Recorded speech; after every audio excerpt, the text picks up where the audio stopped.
like it's a subtle fight because people don't really speak about it. So Exactly. I get stories like maybe when I go for an outreach, a woman will tell me that her child will be sleeping and then in the night he'll wake up and start saying monster, monster, ghost, ghost. That it's majorly what like he watches in the like from the cartoons and her phones too. So it's a place of ignorance that if we don't look at the devil like will come into.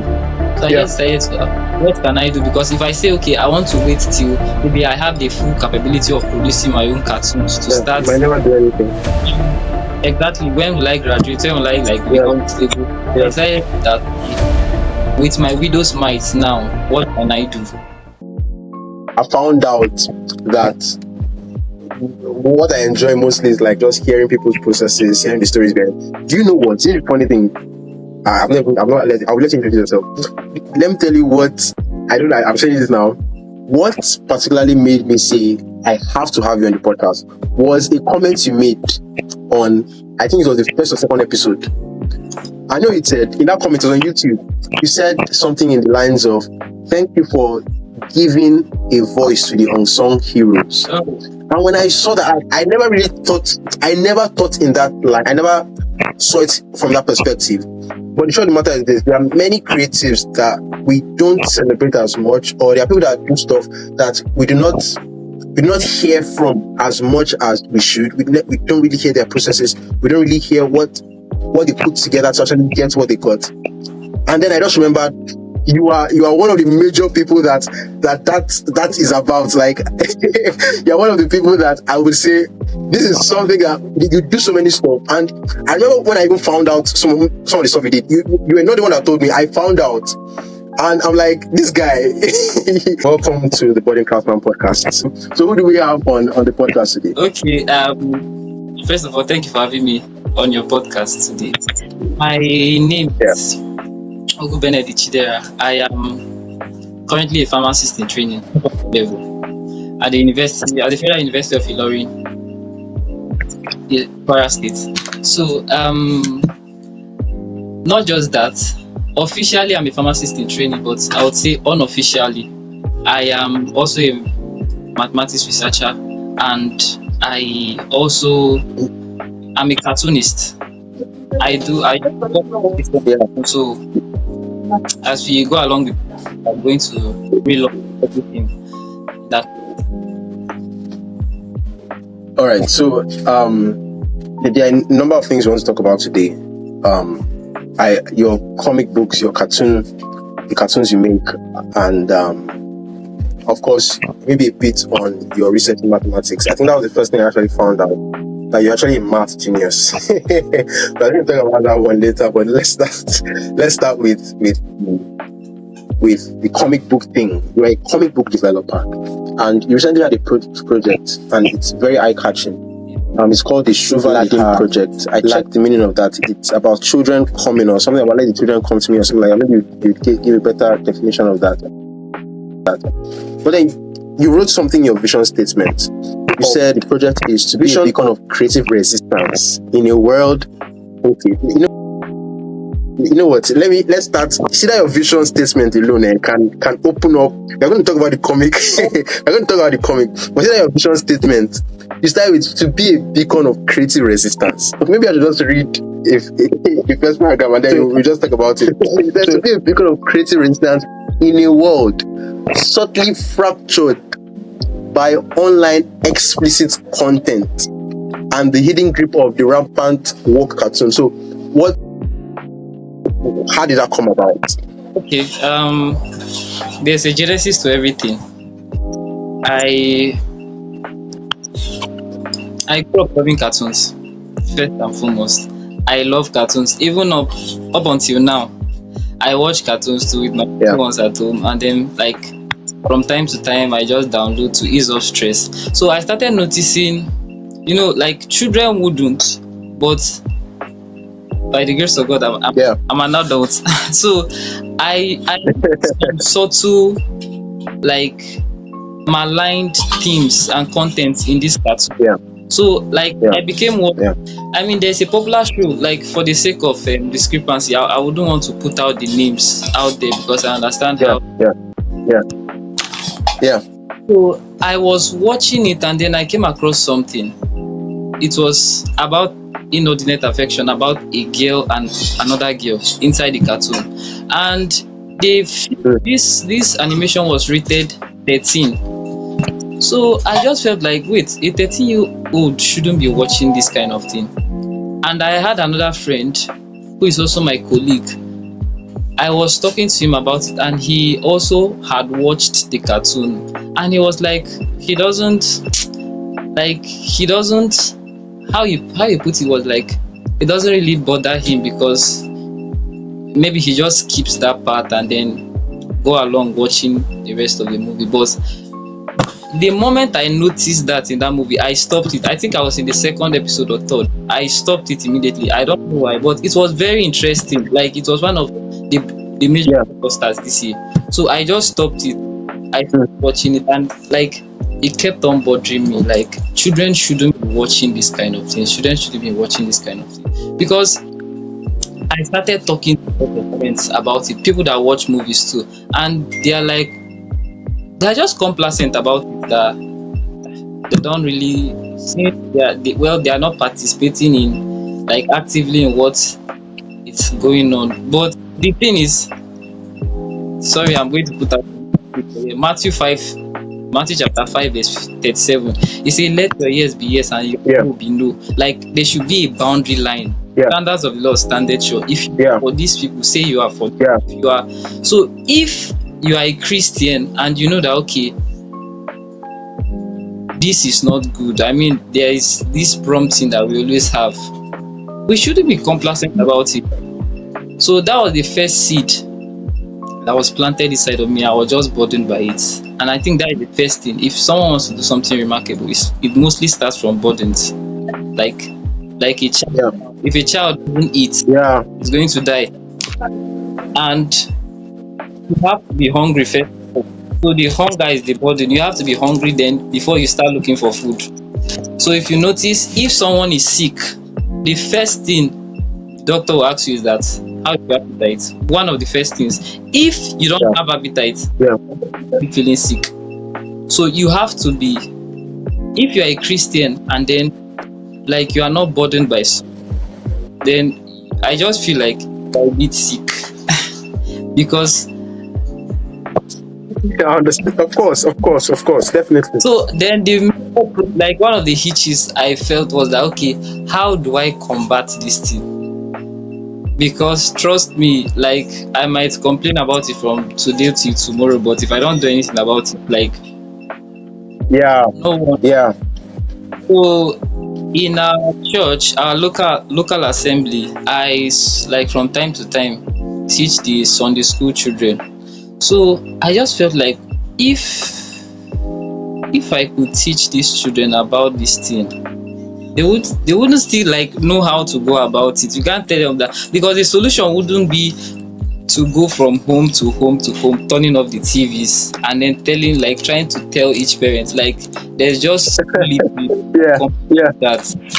Mm. Said okay, I just kept it in my heart, and one of the major attributes that God will work with you is that you know how to tend to burdens, you know how to incubate.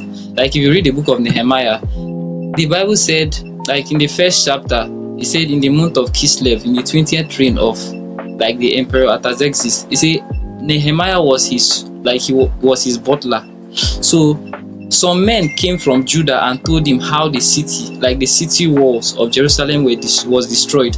And then the Bible said he was burdened. Yes, he was burdened. What happened? He said after he prayed, God didn't say anything about it. It was in the 4th month. After 4 months, the Bible said one evening he was serving the king wine, and then the king saw his face, that he was disturbed. The man was able to incubate that burden. His soul was burdened by it, like Jerusalem shouldn't be destroyed. He knew it, but he didn't know how to go about it. It was when the king asked him, he said, if my Lord be pleased with me, let him grant my request. That was when he started making demands before he went to Jerusalem and rebuilt the wall. I kept it in mind. I know I was burdened by it. And then one evening, I think I was watching a like a podcast too of a Dr. Cosmos of how he went through turmoil and struggle to achieve whilst still outrightly being a Christian. So I was like, okay, like most of the times if you have little children, okay, what do you want to be in life? They, even if they can't really tell you, but everybody wants to be great. Like everybody wants to be great. If you tell people that okay, you are going to be great tomorrow, they are happy about it. But how do children go about being great? I discovered that okay, if I could take the life of these people that are so successful and that are Christians and turn it into a cartoon format, because children won't read. If you write their story down like a book, they will not read it. They won't read it. If you tell them, okay, this is the life of Dr. Cosmos Maduka, read this if you want to be successful, what he did. Yeah. I decided that okay, I'm going to make it in a cartoon format and then I'll give it to them. So initially I thought that okay, when I make it, I'll just give it to the children in our local assembly. Maybe they should go to their schools and then like distribute it to their friends. But then when I was discussing it with one of my friends, he was like, no, we should make it bigger. That's why it's good to have like friends that can think big too, that won't cage up your ideas. Yeah. So it has to be big. Like he didn't have the money to do it. He just told me that I should just go all in on it. So I decided that okay, I looked for some of my friends were freelance artists. I spoke to them about it, and then they agreed to help out. So we spoke about it. Another thing was the prices too. So we're able to. I'm going to leave that out of the like discussion, but we're able to like we encountered a lot of issues. Imagine we're almost done. Like we're 85% done, and then the digital pen we're using like in the studio, it's got misplaced. And nobody went into their office like from that Thursday. It was on a Thursday evening. From the Thursday evening to the next day, we didn't know how it happened. So I remember for 2 weeks, like I remember when you were actually telling me about the pen missing. yes, I told you about it. So like for 2 weeks, we couldn't work. I prayed about it. I fasted. I was just so confused that we can't leave this thing halfway. I was so confused about it. But then something just said, okay, we should do by hand. So I started arrange everything. I mean, the owner was so massive. I was like, printers ink, wow. And he uses printers ink. We can manually draw it. It will be as if we did it digitally, and then we can paint it. Like we just went about that second part locally, and then it came out fine. So I was able to print. We wrote a letter to 2 different schools, and the principal was elated. He said we can come. Gave us room. She said her children is my children. I should do with them whatever I wish. We told them when we were coming, they arranged.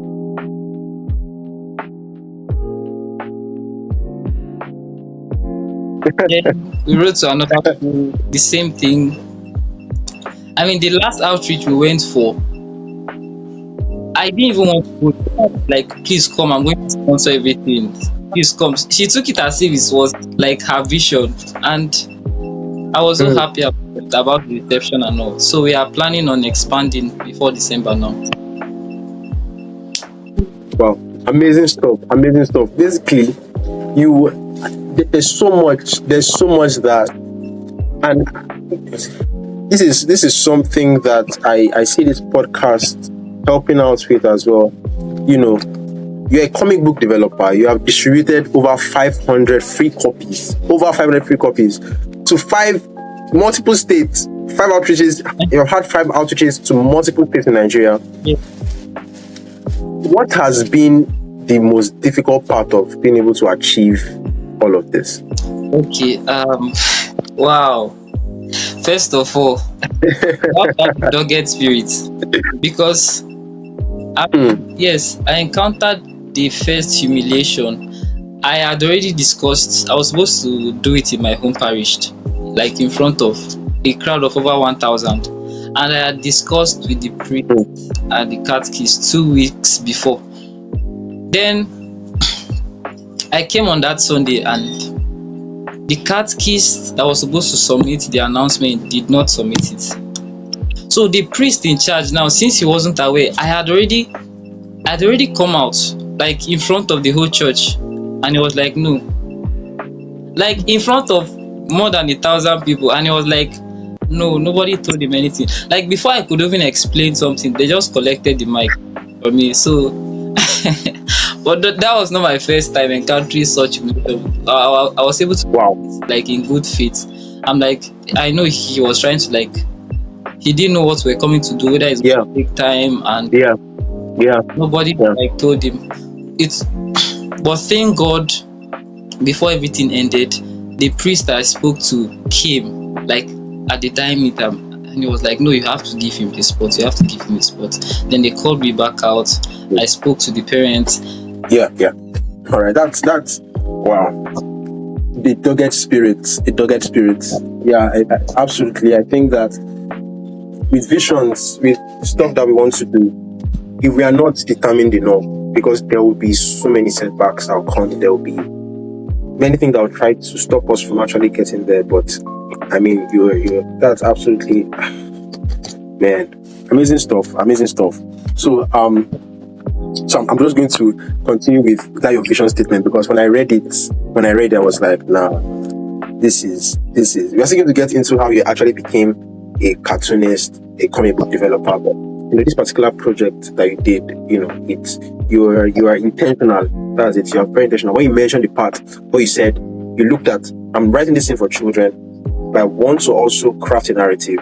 How do I get to them? If you ask any child, they want to be successful, they want to be great, they want to be someone in the future. Who are the people that are able to model that thing you're trying to show, or that thing that they want to become, and then you use that, for pillars of purpose? Awesome stuff. So in the second paragraph, you said, it's a crafting in meaningful ways, kingdom-driven real stories of Jesus-centered comic books to heal the imagination. That is powerful. So if you're saying you want to heal the imagination, that means there's something broken. There is something wrong with the imagination of children of today or this generation. There's a crack. There is an anomaly. There is something that needs to be fixed. So what do you have to say about that? Okay. Well, first of all, in Matthew chapter 13, you discover that the Bible said, while men slept, the enemies came and the wheat. So it goes to show you that the devil will most likely fight you most in like your state of ignorance, or wherever you're ignorant about. So, and I discovered that most parents, they don't really care about what their children are watching. They just feel like them to watch it. Yes, the dad comes back from work, he's thinking about mortgage, mom is in the kitchen, he's thinking about business. And you can't have a little child running about in the room. You just tell him, okay, go and turn on the TV and watch cartoon. Like it looks to you as if you are taking away that disturbance from your child. But then again, what are they watching? I mean, I'm going to put it out there because they've really spoken about it. It's a cartoon called Little Demon. And in this cartoon, yes, it was about a woman having a child with the devil himself. And then when she had that child, when the child became 13, she started undergoing puberty, and she discovered that she had some satanic powers. She even mistakenly killed a bunch of her colleagues. So, I mean, imagine a child, even in the first episode, they mentioned that she was the Antichrist. Like, it was explicitly said there. So, a child is watching that thing, and then the child is looking up to her hero. The hero he or she's looking upon is the Antichrist. Parents don't know, and this thing is airing on Disney. Imagine, Disney is a children's channel. So that's out there, and there's so many others I wouldn't want to mention. Children are just taking this thing in without any concern. There's nobody monitoring them. So a child went to school, and then one afternoon the mom got a call that your child was involved in an accident. And when she rushed to the school, she discovered that a little boy had used pen to stab about 2 of his classmates. What happened? When the mother flared up and she started asking, what happened? There's no violence in our home. Where did you learn this from? It was now traced back to a cartoon. The boy had been watching and practicing. So that particular afternoon, I don't know what went bad. He had a fallout with some of his friends, and then he took the pen the way he had seen in cartoons, and he just started fighting, in the sense that he was trying to protect himself. So he injured his classmates. So if you look at all that, like it's a subtle fight because people don't really speak about it. So Exactly. I get stories like maybe when I go for an outreach, a woman will tell me that her child will be sleeping and then in the night you wake up and start saying monster, monster, ghost, ghost. That it's majorly what like he watches in the like from the cartoons and her phones too. So it's a place of ignorance that if we don't look at, the devil like will come in through. So I Yeah. just decided to, what can I do? Because if I say okay, I want to wait till maybe I have the full capability of producing my own cartoons to Yeah. You start. might never do anything. Exactly, when will I graduate? When will I like Yeah. become stable? I Yeah. decided that okay, with my widow's might now, what can I do? And then my friends have been really, really, really helpful. So Amazing before stuff. the end, Amazing stuff, man. I'll give a Yeah. shout out. Yeah. I mean, one thing that we don't see is that for every generation, how every generation is, the state of every generation is as a result of what happened to individuals in their childhood. How did they grow? What was the influence around them? Where did they get this kind of knowledge, understanding from? I mean, and if we do not get them while in their formative years, then we'll end up, the Bible says, train up a child in the way he should go. When he is old, he will not depart from it. And I think what you're doing is very powerful. I think what you're doing is very powerful. No matter how small it looks now, you never know. And you're going to be learning on the job. You're going to be getting better with each one you do, with each project you do. It's great you're not waiting. Amazing stuff. You saw a problem and you are not waiting to say, oh, okay, I've seen it already. Then what do you do? I think the reason why burdens come, as you said in the beginning, the reason why burdens come in the first place is because it's coming on you for you to do something about it. Do something about, and amazing stuff. Now, there's something that I want to point out, right? I'm talking about the fact that this stuff is, affecting children. Children are having the wrong mindset. We are going to be reading the end of that paragraph. He said, and rebuild the minds of young children. But certain movies are being released now. Certain sounds are being released. Adults too are very, very prone to being influenced, right? So it's not just, even older people that are listening to me, that are listening to this, it's really not just about the children, but then your mind has to also be guarded. Your heart has to also be guarded. Yes. Yeah. The old. Can you hear me now? Not very well. It's breaking. Okay, it's probably the network. Hey. Can you hear me? It's the network. Yes. Can you hear me now? Yes. Okay, yes. So I was saying that, I mean, it's not just about children, but also older people, teenagers, young adults, older adults, their movies, songs, media, stuff that are being put out that are actually also affecting them. So I know that you're doing this stuff for the younger ones, but how does it also affect the older generation?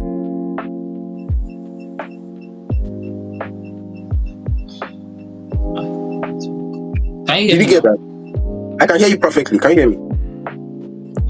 Yes. Okay, Yes. so did you get the question? can you come again? Okay, so I said we look at all of this stuff, right? As it affects children, their formative years and everything. But it's something that older people, younger adults, people in their adolescence, even elderly people should also be wary of in movies, in songs, in sounds, in different kind of media that are being put out there. So how important is it for even the older generation to be wary of these things? Well, children in their little stage, they can't really do much. They are mostly just full of potential. They can't be sent, in as much as you love your child, you can't really send him to the marketplace. Because if you have two children, maybe one is 15, the other one is 6, you love the both of them, but you can't really send the both of them. Because the world out there is dangerous. Like, it's very, very dangerous. So what the devil wants to do is that he wants to make people complacent. You just feel like, if it's not really affecting me, then it shouldn't be a big deal. But then you discover that people at the age of 20, they are still trying to know God. They are still trying to learn how to pray. They are still trying to learn how to, like basic kingdom principles. Yeah, I So get that. I if they get don't that. waste your time until maybe you're 20 or you're 21. I mean, look at Timothy, for instance. He was a 17-year-old bishop. Look at David. David took on Goliath when he was 17 years old. So Yeah. sometimes the landmark God has like made for us, the devil wants to extend it to the point that we don't really fulfill 100% of it. You look at a chicken, for instance. If it lays an egg, it must sit on that egg to completion. If not, that egg will never hatch to be a chick. It can't go back to be an egg. It will become rotten. So the devil just wants to malign. He might not really want to stop your shine, but he just wants to impute darkness into it. So you don't really fulfill 100% of Man, it. man.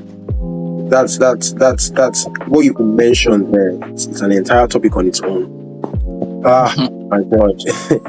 when I look at how I think every Abrahamic religion except Christianity, I have seen it so much, how they are so intentional about indoctrinating children. I don't know if you get what I'm saying. In Christianity, the principles are there, but we have not seen it a lot, right? In a very young age, the average Jewish child has memorized the Torah. Like these guys are. I mean, every Abrahamic religion aside, I've not seen it a lot in Christianity, right? How that they are so intentional about. That's why you cannot check the other two Abrahamic religions. These guys, you cannot convince them easily, because this is so drilled. It's so drilled into their consciousness. It will take encounters for them to drift away from what they have been taught. So it's a major point. It's a major burden. So they have very capable. So if you can influence it at a very young age. Yeah. So how did you get into creating comics? How did you get into drawing cartoons? How did that start off for you? Okay. I didn't start drawing cartoons today. Since primary school, I used to draw it on little book and sell. I sell to my classmates and my fellow colleagues. So it's not something I started. Although I didn't think of this one in the business wise. I just felt like, okay, no, I can't go to secondary schools and start saying, okay, bring 200 naira so that I'll give you a copy. No, because I have a vision that eventually I'm going to start producing my own cartoon. But I just want to start doing something now. So in the drawing aspect, I didn't do much. I did a few of the drawings, but mostly it's a freelance artist, an acquaintance of a friend of mine that helped out a lot.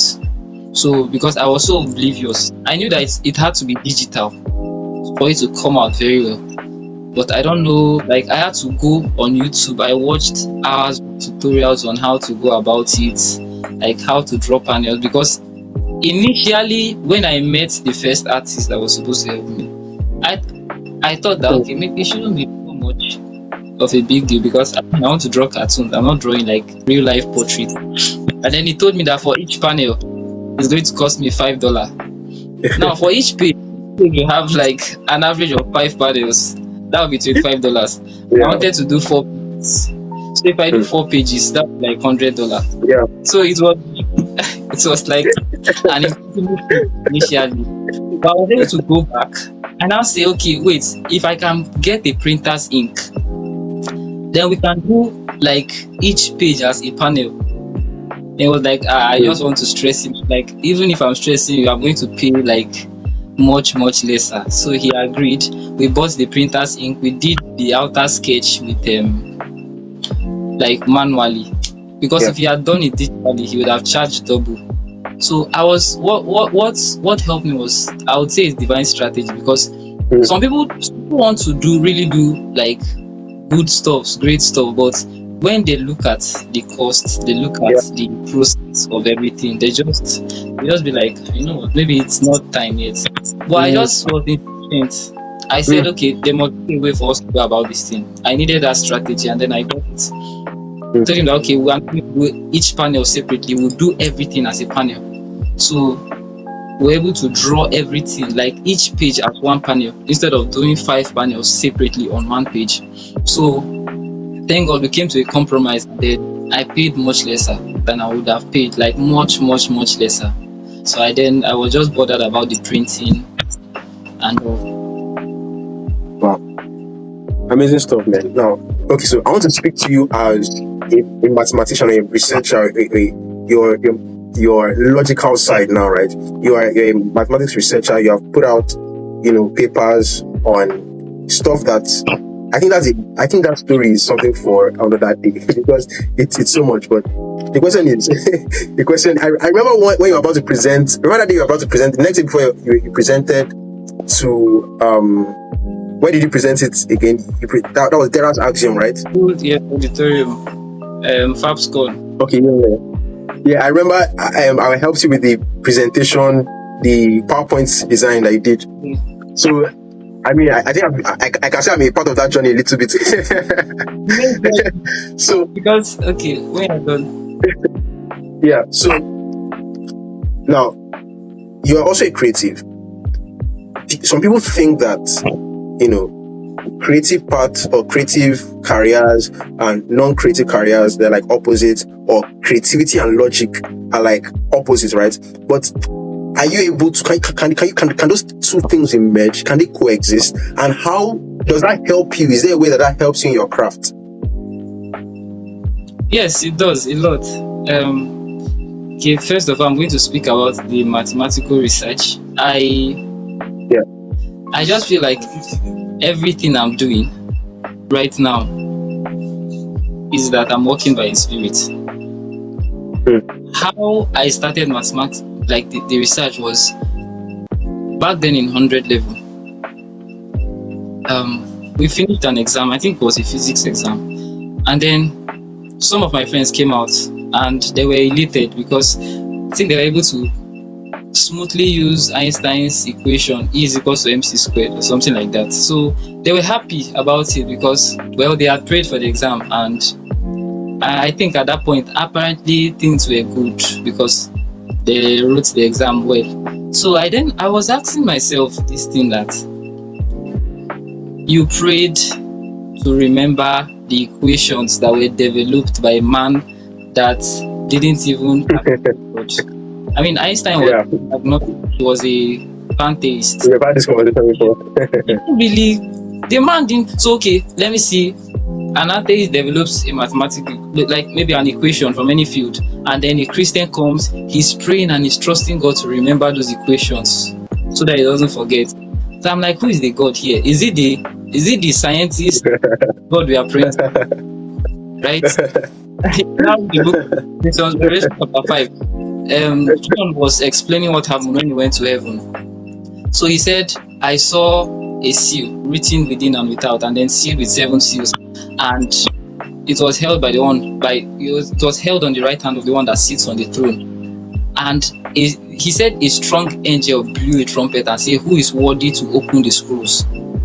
And the Bible said, no man on earth, in heaven, you see, even underneath the earth, was capable. And then John started crying. When he was crying, the Bible says he started weeping bitterly. Not too long ago, he said he heard a voice of an elder saying, come up hither. And behold, the Lion of the tribe of Judah, the root of Jesse, had prevailed. So it goes to say that, okay, even in heaven, there's a level you are going to be in heaven that you are not going to get enough revelation. So Christians here, they are just feeling that, okay, once you can pray and pass your exam, the job is done. Who is going to develop the equation? So there's a higher realm we must come to. Good enough that you read the exam, but you can also develop your own equation so that other people can be using to write exams. So John had to be taken to a higher level in heaven. The elder told him to come up with that, because if he remains on that level, he will not see that there's actually someone who is able to break the scrolls. So, like, fast forward to that, I started developing. My first formula was in CSC, yes, computer science. Because we're not allowed to use calculator, so I was able to develop a faster means of, I think, converting from decimal binary to decimal. Yeah, I've really forgotten. Because some like the other way around. So normally Yeah. it might take you a minute or two. So in 30 seconds, the equation I developed, like you could do it in less than 30 seconds. So I shared it to my Hmm. course mates that time, and most of them used it. They were like, "Wow, how did you get this on the group?" So I was like, "Wow, this thing I just saw it in my dream." So it happened again. Wow. It happened again. And then before that incident, like on a particular day, I was walking back home, and then I think I finished eating is it gala, and I threw the wrap on the floor. And then something in me just said, pick it up, because it is still us that we complain that the government is bad and then there's over flooding, and it's this same thing, this wrap that we are throwing on the floor that will cause like over flooding. You know how little that sounds, and sometimes it sounds pathetic, but since that day, like Hmm. whenever I eat something, I don't throw it on the floor. Like I keep, if there's no dustbin nearby, I keep it in my bag. There was a day my cousin came, like he opened my bag, like a section of my bag, and he just saw gala, he saw he saw plate. Yeah, He kept I can relate to he that. kept going by one side of the group. When he came, he said he wanted to talk to me. That what is wrong with me? Like is everything fine? And I'm wondering what's the problem. You know, why am I keeping dates in my bag? I said I wanted to throw them, but I didn't find it. So he was so baffled. Yeah. Like, you could have just thrown it in the gutter now. And I said, no, I don't throw things on the gutter. So when I started heeding to those promptings, I would like sleep, and then I'll have a dream of a mathematical equation, and I'll just write it down somewhere, Hmm. and I'll start working on it. Hmm. That's how I started publishing. It's not like I have one genius, so it's just like Yeah, so basically, consecrations or giving yourself more to the promptings of the Holy Spirit just increased your sensitivity to everything that He was bringing to you. Exactly. It's a him that is faithful in little is faithful in much. The Bible says we will be, it did not say Yeah. we say once you are faithful in little, you are faithful in much. So if you can handle those little things with care, like there's Man. no limit to what God can do with us. So and So that that, particular day helped me for that for my I was supposed to present in an international conference the next day, and we had a test, and you yeah. had not read, and you were still insisting that you were going to help. I was like, hi, Jesus Christ. I barely knew you that time, say, but you were so helpful. There was a time I slept off. You were still working on it, and when I woke up, you had almost finished. I took it back to the, and I didn't write the test that day with you guys because I had to. Yeah. I remember you had to go and present. Yeah.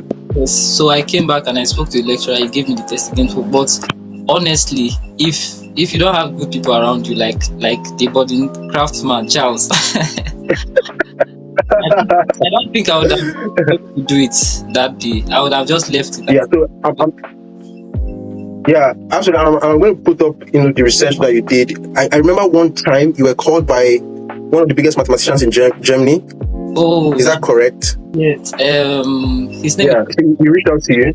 Peter Schulz was I didn't get the name. Yeah. Okay. Peter Schulz. It's on Okay. You can find it anywhere, YouTube, Google.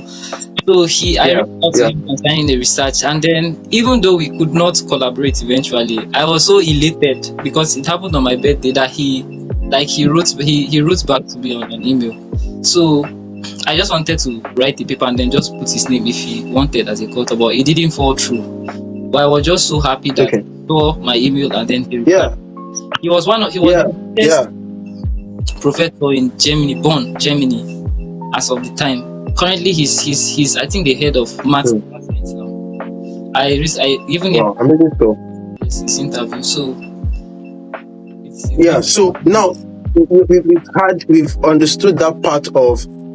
If I could even call it, because how you've been led into mathematics is quite unusual. You're not doing mathematics, you're not studying mathematics, but then somehow from little bits and pieces, you did CSC, you did this, and then you're able to get all those kind of things. Now, going back to the question, logic, creativity, people think they can merge. How are you able to now implement a logical approach to a creative work? Okay.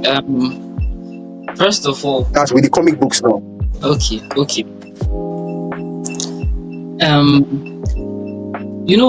If you see what maybe I'm doing now, some people will be like, okay, it's logical because the world is full of darkness, and then okay, some people Yeah. are outrightly Christians.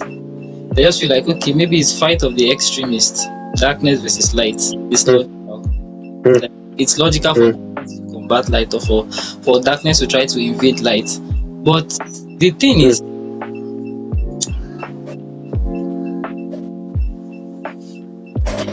it wouldn't start. It doesn't necessarily have to be logical.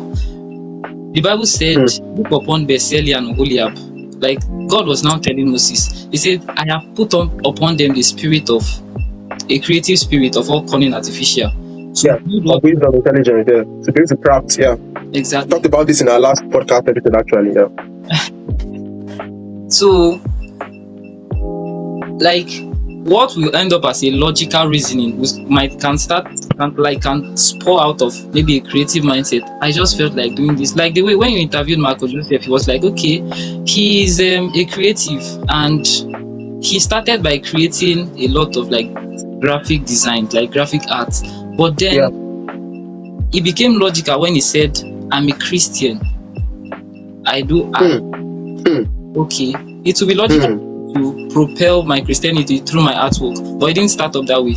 So things that really end up being logical can start from a creative mindset. If you can see it in that light, then you just trust the process. You see, if we are going to talk, we are going to ask you many questions. We will not leave here today. Like, we'll just keep on going and going.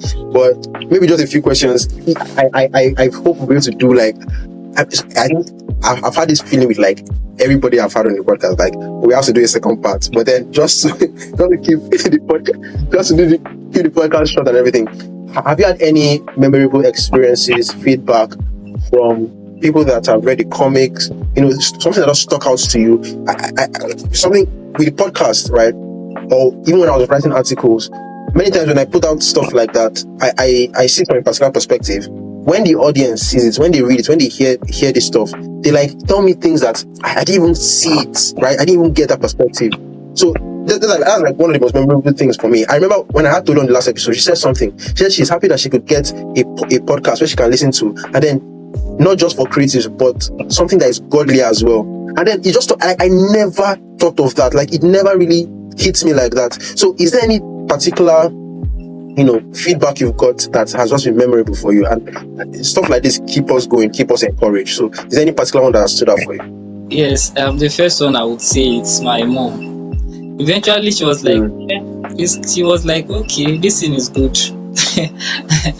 But then, if not because of our feedback, I wouldn't have thought of expanding like the franchise now, like we're about to doing. Yeah. Because yeah, when I spoke to her and she started seeing all our videos, our outreaches, I think when I went for the third one before the last, she was like, wait, this thing is true. Like, what I'm saying is true. It started resonating in her that what I'm saying is true. And then she had meeting, it was on a Saturday night we were discussing, she had a meeting on a Sunday evening. She was like, she's the like cheerleader of their meeting. And most of these mothers say they don't know what their children are watching. So she said I should write it down on the paper for her, like the book. Even the names of the cartoon, I said, Mommy, is too much. Like, I can't be writing on it. Wrote the ones like the popular ones. She was now giving me the feedback when she came back. She was like, she started like in our local dialect that she started telling the women, they were like, they didn't even know what their children were watching. They would just say, okay, they should turn on. That one man was even saying, like, she had 2 little children at home. She will see them fighting all the time with sticks. Sometimes they'll carry the cover of their pots that they want to use as shields. Children are like, whatever they see, they become. Like, they try to... Yeah, they want to replicate, yeah. Wait, so this cartoon that is influencing my children like this, she didn't even think of it as any... So my mom said, what we should do? Based on her feedback, he said, we have to expand this. Because she was the one that sponsored the last one when she sponsored everything. She said we have to expand this. Wow. She said make more like we should put out the vision more boldly out there on the comic book. We should increase the number of pages, and then we should like look for all these children foundations and stuff. Imagine she was even the one that started the last school we went to. She was the one that went to the principal on a Sunday after church, like went to a different church. So she went to her and told her that her son is doing something, and like she needs to like involve me in Yeah. like school. So on the Tuesday of that following week, she went twice because she went the first time the woman was not around. She went again. So I was like, she took all the whole burden upon herself because she was like, what I'm saying is true, and most parents are not aware. Mm. So she helped me. Yeah.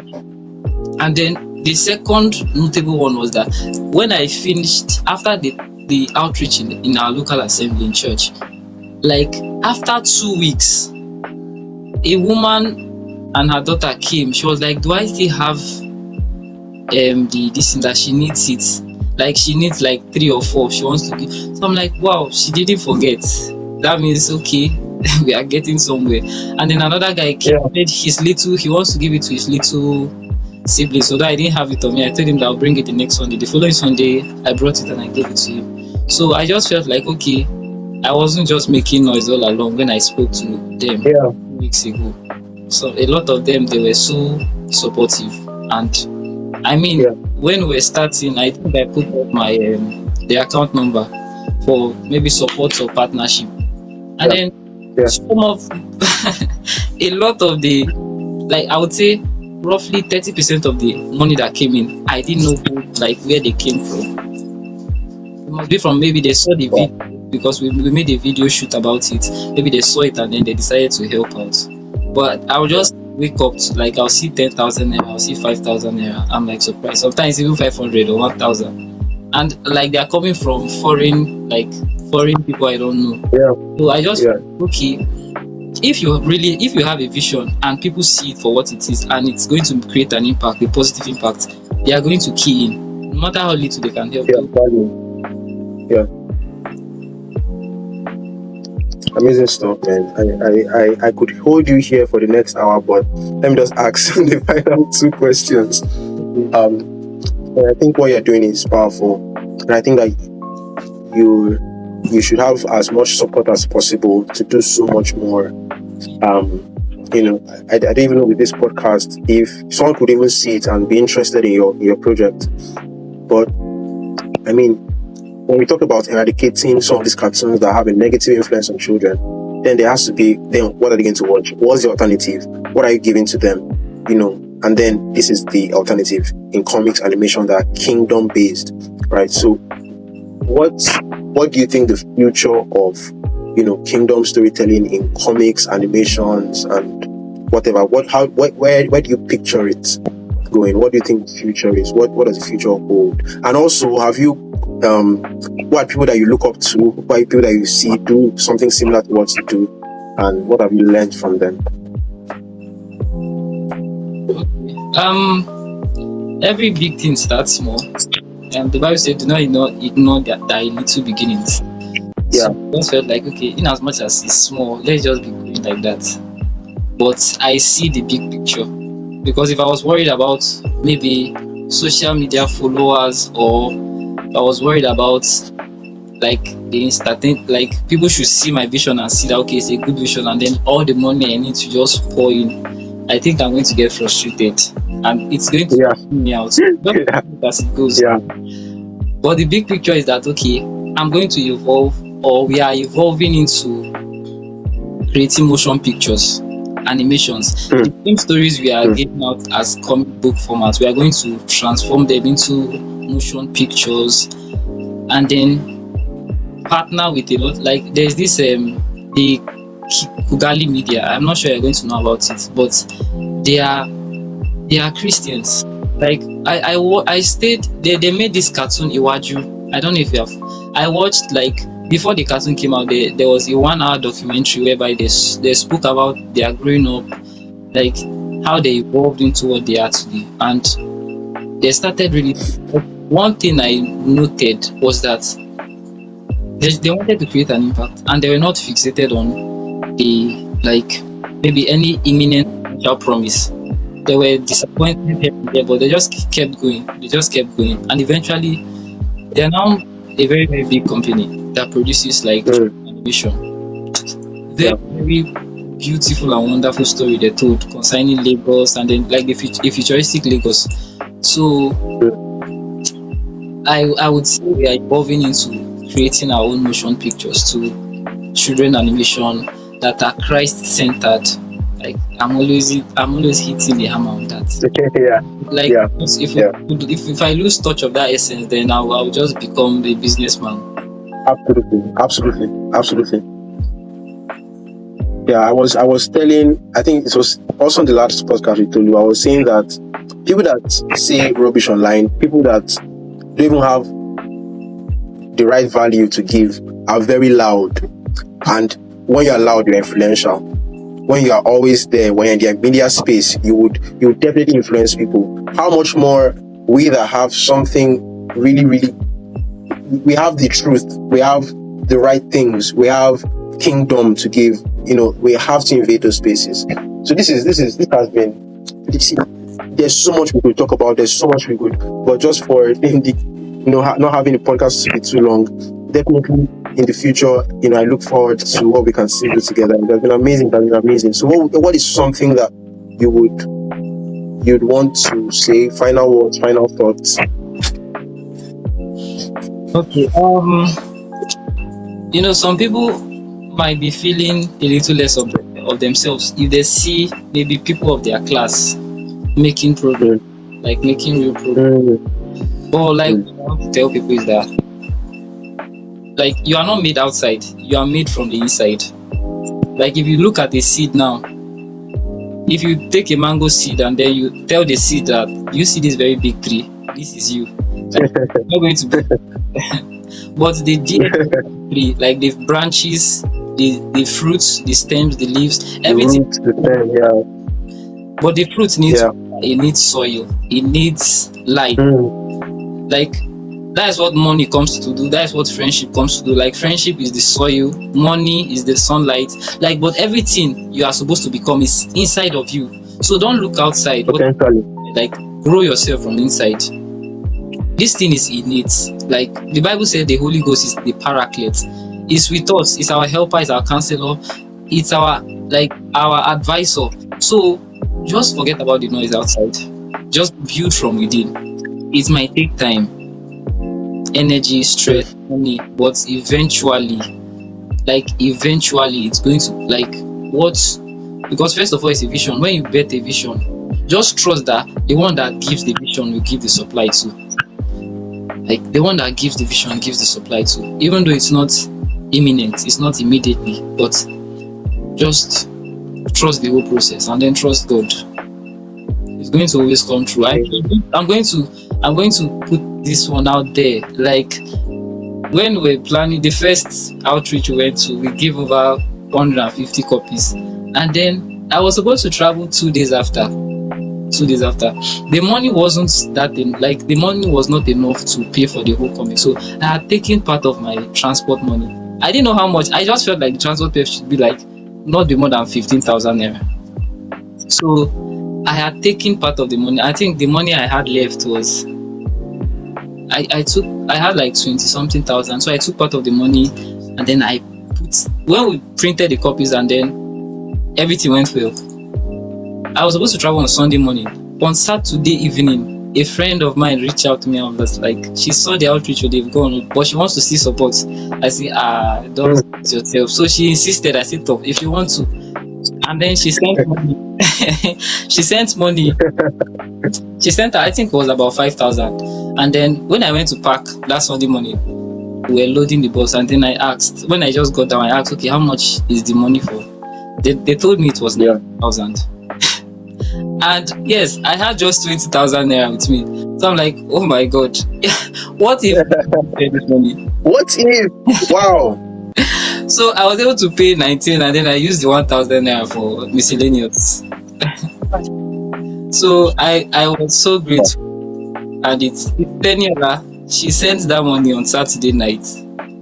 And then the next day, I was able to travel. If not, I would have just been stuck there. Because if you don't pay, to just pay and take your spot, I would have to come back and then start calling, see what happened.